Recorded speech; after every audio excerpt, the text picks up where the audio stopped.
नमस्कार। बिहार विधानसभा में चुनावों के कार्यक्रम घोषित कर दिए गए हैं। ये चुनाव 2 चरणों में संपन्न होंगे, जिसकी तिथि 6-11 नवंबर है और 14 नवंबर को नतीजों की घोषणा भी कर दी जाएगी।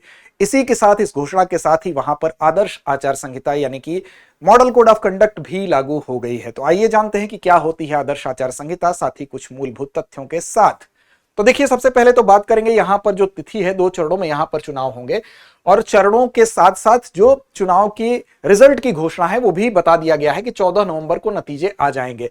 अब यहां पर 7.42 करोड़ यानी कि लगभग इतने जो मतदाता हैं उसमें से कितने पुरुष और महिला हैं ये भी देख लीजिए। तो यहां पर 3.92 करोड़ पुरुष हैं और 3.5 करोड़ महिलाएं हैं। ये अपने मत का इस्तेमाल करेंगे लोकतंत्र के महापर्व में। अब देखिए, यहां पर बिहार की कितनी विधानसभा सीटें हैं, तो 243 सीटों के लिए यहां पर मत डाले जाएंगे और इन 2 चरणों के बाद 14 नवंबर को नतीजे भी आ जाएंगे। लेकिन जो महत्वपूर्ण चीज है वो ये है कि आचार संहिता जो है इस तिथि की घोषणा के साथ ही लागू हो गई है। तो अब सवाल उठता है कि यह आचार संहिता होती क्या है। तो देखिए, जो आदर्श आचार संहिता होती है इसके विषय में भी हम बात करेंगे और सबसे पहले जानेंगे कि यह होती क्या है। तो देखिए, जब भी आदर्श आचार संहिता की बात आएगी तो जो भी राजनीतिक दल होते हैं, जो भी उम्मीदवार होते हैं, उनके आचरण को नियंत्रित करने वाले जो नियम और सिद्धांतों का जो समुच्चय होता है, जो समूह होता है, उसको ही हम कहते हैं आदर्श आचार संहिता यानी मॉडल कोड ऑफ कंडक्ट के तौर पर जाना जाता है।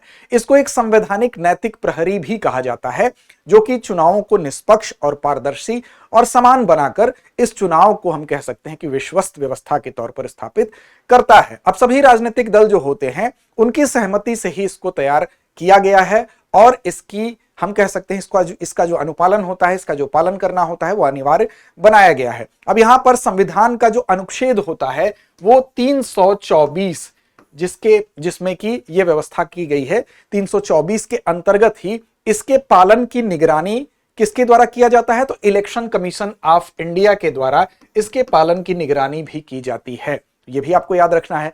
अब देखिए, एक स्वतंत्र और निष्पक्ष चुनाव कैसे संपन्न हो, पारदर्शी तरीके से संपन्न हो, सरकारी मशीनरी का किसी प्रकार से दुरुपयोग ना हो पाए, साथ ही साथ जो चुनावी अपराध हैं या जो भ्रष्टाचार हैं या कदाचार हैं उनको कैसे रोका जा सके।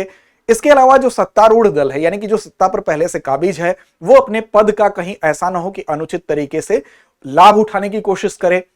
इन सारी चीजों को रोकने के लिए जो मॉडल कोड ऑफ कंडक्ट है इसका पालन इलेक्शन कमीशन ऑफ इंडिया के द्वारा करवाया जाता है। अब देखिए, इसके इतिहास की भी बात करेंगे तो जो सभी दल होते हैं, उम्मीदवार होते हैं, उनको समान अवसर देना इसका उद्देश्य तो होता ही है। इसकी शुरुआत कब हुई, तो 1960 में अगर आप देखेंगे, 1960 में सबसे पहले केरल से इसकी शुरुआत होती है। वहां पर प्रायोगिक तौर पर इसको हम कह सकते हैं इनिशियल स्टेज में विधानसभा जो चुनाव हुए केरल के वहां पर लाया गया। फिर उसके बाद 1962 में 1962 में क्या हुआ कि चुनाव आयोग ने सभी राजनीतिक दलों को इसको भेजा और सामान्य रूप से इसका पालन किया गया। फिर 1962 से लेकर 1991 तक का जो दौर था वहां पर लगातार आप देखेंगे जो बाहुबल था, धन बल था, उसको रोकने के लिए, क्योंकि इसका प्रयोग होता था तो उसको रोकने के लिए संहिता को लगातार संशोधित किया गया, मॉडिफाई किया गया और ज्यादा लगातार मजबूत बनाने की दिशा में प्रयास किया गया।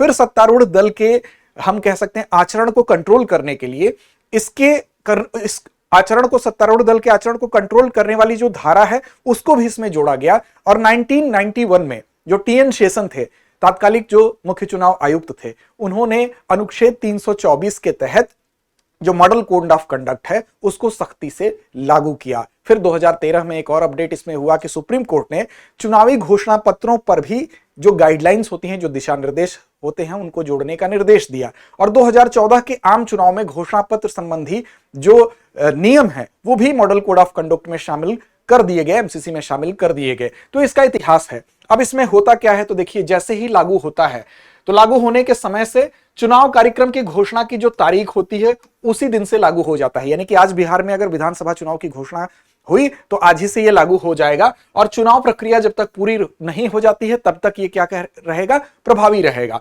लोकसभा चुनाव की अगर बात करें तो उसमें पूरे देश में यह लागू हो जाता है। विधानसभा चुनाव की बात करेंगे तो जिस राज्य में घोषणा होती है वहां पर लागू होगा और उपचुनाव की अगर बात करेंगे तो केवल जिस संबंधित क्षेत्र में उपचुनाव होते हैं वहां पर लागू होगा।